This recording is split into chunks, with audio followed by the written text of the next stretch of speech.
So I'm standing in this apartment, well, walking through this apartment that we have now refurbished, I guess is the word, because it was disgusting. It took a lot of work to make the changes that needed to be made.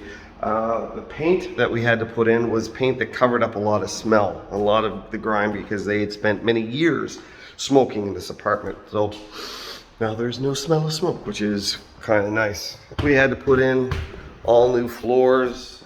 We had to rearrange some of the wiring so that the kitchen made a little bit more sense.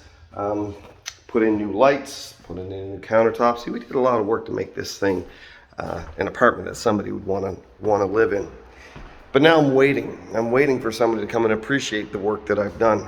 You know, it's kind of like when we work on ourselves and we spend a lot of time and energy making ourselves to be the person that people would like to have in their company. We want to be the person that honors God. We want to be the person that makes good decisions. We want to be the person that's gotten over a lot of the trauma, a lot of the sometimes just the bad habits that we've formed in our lives. And we do the work.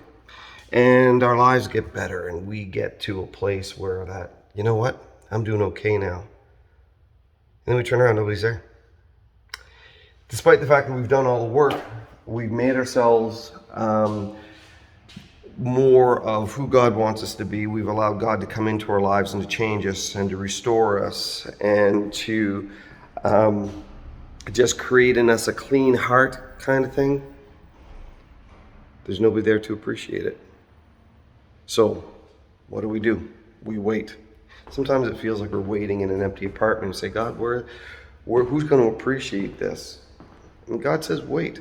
You know, the thing is, our timing and our growth does not determine God's speed or God's plan. God's plan is more readily fulfilled and more readily appreciated and more readily experienced when we are prepared, when we have done the work, when we've allowed God to do His work in our lives. So a lot of times we sit and wait and it's like, who's going to appreciate it? Well, that's not the point.